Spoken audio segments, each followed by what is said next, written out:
Her Har Mahadev. Welcome to my channel. Chapter 2 आज पढ़ेंगे हम लोग बायोलॉजिकल क्लासिफिकेशन के बारे में। बायोलॉजिकल क्लासिफिकेशन के बारे में पढ़ना चाहते हैं हम आज, ठीक है। तो इसमें है कि biological classification why we are क्यों किया है। पहले सबसे पहले तो सवाल यही आता ना कि हमने बायोलॉजिकल क्लासिफिकेशन क्यों किया, वाई वी डू दैट, क्यों किया। तो मैं बता दूं कि बायोलॉजिकल क्लासिफिकेशन इसलिए किया गया है ताकि हम हर एनिमल के बारे में जान सकें। हर तो नहीं लेकिन बहुत सारे एनिमल्स के बारे में जान सकते, क्योंकि हमारे पूरे वर्ल्ड में बहुत सारे मिलियंस ऑफ स्पीशीज़ के एनिमल्स होते हैं। एनिमल्स ही नहीं, बहुत सारे प्रकार के जीव जंतु होते हैं जिसे हम लोग बायो बोलते हैं, मतलब लिविंग बींग्स बोलते हैं जिसको। जो लिविंग है वो बहुत सारे लोग हैं, मतलब बहुत सारे चीज़ें हैं ना जिसे हमें पढ़ना पड़ेगा। दैट इज़ वाई, इसीलिए हम लोग क्लासिफिकेशन करते हैं। समझ में आया? इतना तो क्लियर हो गया कि हम लोग बायोलॉजिकल क्लासिफिकेशन क्यों करते हैं, ताकि हम बहुत सारे एनिमल्स के बारे में जान सकें, बहुत सारे एनिमल के कैरेक्टर्स को जान सकें, उसके सेल कैसे हैं, उसका सेल कैसे बना है, जैसे एनिमल्स का सेल कैसे बना है, प्लांट का सेल कैसे बना है। तो इन सब के बारे में कम से कम थोड़ा बहुत तो नॉलेज हो ही जाता है इस क्लासिफिकेशन से, ठीक है। तो इस क्लासिफिकेशन को सबसे पहले तो मैं ये बताना चाहूँगी कि मतलब कौन सा ऐसा साइंटिस्ट पहले आया जो कि ये क्लासिफिकेशन करने का सोचा और किया भी। तो बहुत सारे साइंटिस्ट आ गए थे, लेकिन सबसे पहले हम मानते हैं एरिस्टोटल को। एरिस्टोटल जो थे ना, एरिस्टोटल जो थे वो क्या थे, वो सबसे पहले ऐसे इंसान थे जिन्होंने अटेम्प्ट किया था बायोलॉजिकल क्लासिफिकेशन का, ठीक है। क्या किया था इन्होंने? अटेम्प्ट किया था, बायोलॉजिकल क्लासिफिकेशन करने का अटेम्प्ट किया था। और इन्होंने सबसे पहले किया था किसके बेसिस पे? मॉर्फोलॉजिकली क्लासिफाइड किया था। किसको? बायोलॉजी को। समझ में आया? बहुत सारे एनिमल्स को इन्होंने कैसे किया था? बायोलॉजिकली क्लासिफिकेशन किया था। जैसे कि प्लांट्स हो गए, प्लांट्स भी एक लिविंग बीइंग है, ठीक है। तो प्लांट्स को उन्होंने कैसे बांटा? हर्ब्स में बांट दिया, श्रब्स में बांट दिया, ट्रीज में बांट दिया, ठीक है। तो ये कैसे बांटा उन्होंने? मॉर्फोलॉजिकली बांटा ना, मतलब जैसे दिखते हैं वैसे बांट दिया। हर्ब्स में कौन आ जाता है? कोरिएंडर, धनिया, जो कि बहुत ही छोटा छोटा होता है। श्रब्स में कौन आ जाता है? उससे थोड़े बड़े प्लांट्स आ जाते हैं, जैसे कि रोज़, तुलसी, ये सब आ जाते हैं श्रब्स में।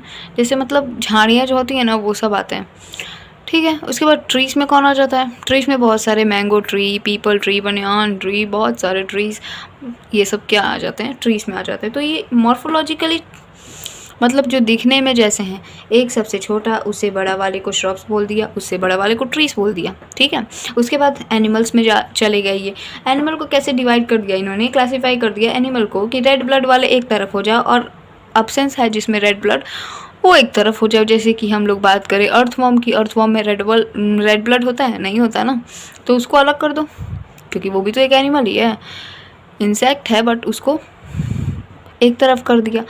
और रेड ब्लड सेल को एक तरफ कर दिया, रेड ब्लड सेल वाले एनिमल्स को एक तरफ कर दिया, और जिसमें रेड ब्लड सेल नहीं होता है उसको एक तरफ कर दिया। उसके बाद हमारे सेकंड आते हैं कार्लस लिनायस। कार्लस लिनायस ने क्या बोला?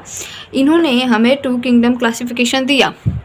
2 किंगडम क्लासिफिकेशन दिया। उसमें कौन कौन आता था? प्लांटी आता था और एनिमेलिया आता था, ठीक है।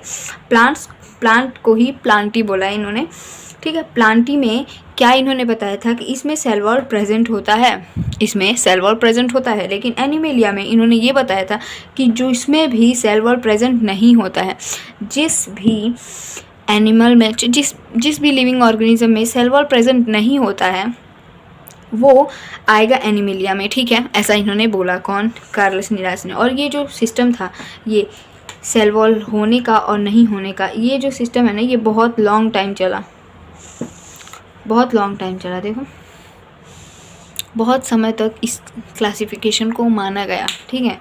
इस क्लासिफिकेशन को बहुत समय तक माना गया था।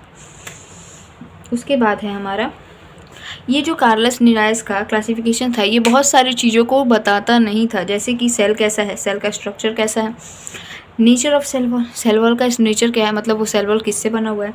मोड ऑफ न्यूट्रिशन तक नहीं बताता था इनका क्लासिफिकेशन, मतलब वो खाता कैसे है ये भी नहीं बताता था, उसको न्यूट्रिशन कैसे मिलता है ये भी नहीं बताता था। तो कितना मतलब अच्छा नहीं था ये वाला, ये जो क्लासिफिकेशन था वो अच्छा नहीं था, ठीक है। उसके बाद हैबिटेट भी नहीं बताता था, मतलब वो सेल चाहे वो एनिमल कहाँ रहना चाहेगा, कैसा उसका हैबिटेट है ये भी नहीं बताता था। रिप्रोडक्शन कैसे होता है उसमें ये भी नहीं बताता, और बहुत सारी चीज़ें इसमें ड्रॉबैक्स थी, ठीक है। इसीलिए इसके बाद आया हमारा 5 किंगडम क्लासिफिकेशन।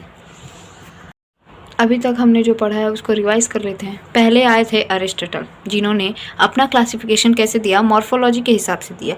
फिर आए हमारे कार्लस लिनायस, उन्होंने क्या किया, एनिमल और प्लांट को डिवाइड कर दिया और उसमें बोला कि जिस भी एनिमल में, जिस भी लिविंग ऑर्गेनिज्म में सेल वॉल है उसको तुम डाल दो प्लांट में, और जिसमें नहीं है उसको तुम डाल दो एनिमल में, ठीक है। तो इन्होंने पता है इसमें और एक ड्रॉबैक था कि देखो फंगी है,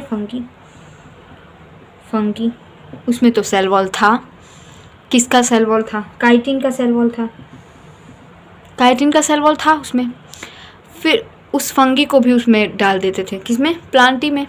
लेकिन वो प्लांट है क्या, नहीं ना, वो तो एक सेप्रोट्रॉपिक है, वो तो अपना खुद का खाना बनाता भी नहीं है, मतलब समझ रहे हो ना। ये बहुत ही अच्छा क्लासिफिकेशन नहीं था जो सेकंड, ये जो कार्लस लिनायस किए ना, इसमें बहुत सारे ड्रॉबैक्स थे। इसीलिए हमारा क्या आया, 5 किंगडम क्लासिफिकेशन आया, जिसको किसने दिया था, जिसको दिया था आर.एच. व्हिटकर ने। किसने दिया था, आर.एच. व्हिटकर ने। कौन से, 1969 में ये क्वेश्चन आ सकता है, इसीलिए इसको अच्छे से पढ़ो। देखो 1969 में आर.एच. व्हिटकर ने क्या किया था, 5 किंगडम क्लासिफिकेशन हमको दिया था, ठीक है।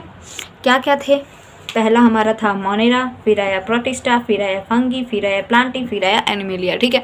तो ये पांचों को किसने दिया था, आर.एच. व्हिटकर ने दिया था। आर.एच. व्हिटकर ने ये 5 किंगडम दिए थे हमें, ठीक है। उसका मेन क्राइटेरिया क्या था, इन सब को बांटने का, जितने भी एनिमल्स हैं उसको बांटने का क्या मेन क्राइटेरिया था। तो मेन क्राइटेरिया क्या था, 5 थे, 5। देखो क्या क्या, फर्स्ट हमारा आ गया सेल स्ट्रक्चर। सेल का स्ट्रक्चर कैसा था, मतलब वो प्रोकैरियोटिक था या यूकैरियोटिक था। उसके बाद है बॉडी ऑर्गेनाइजेशन, मल्टीसेलुलर था या यूनिसेलुलर था, मतलब एक सेल का था या बहुत सारे सेल्स का था। मोड ऑफ न्यूट्रिशन कैसा था, हेटेरोट्रॉपिक था, होलोजोइक था, ऑटोट्रॉफिक था, कैसा था, सेप्रोट्रॉफ था, ऐसे टाइप से, ठीक है। रिप्रोडक्शन कैसे करता है, रिप्रोडक्शन कैसे करता है, अनफेवरेबल कंडीशन में और फेवरेबल कंडीशन में, वो सब बताता था। उसके बाद फाइलोजेनेटिक रिलेशनशिप कैसा था, ये सब चीज़ बताता था। ये पांचों भी पूछ लेता है कभी भी, ये पांचों भी पूछ लेता है एग्ज़ाम में, तो इसको भी ध्यान रखना, क्योंकि ये मेन क्राइटेरिया है ना, जिसके हिसाब से किसने, इसने आर.एच. व्हिटकर ने क्या किया था, किंगडम को डिवाइड किया था, किसमें, 5 में, 5 किंगडम क्लासिफिकेशन दिया था इन पांचों को ध्यान में रखते हुए, ठीक है। ये भी क्लियर हो गया।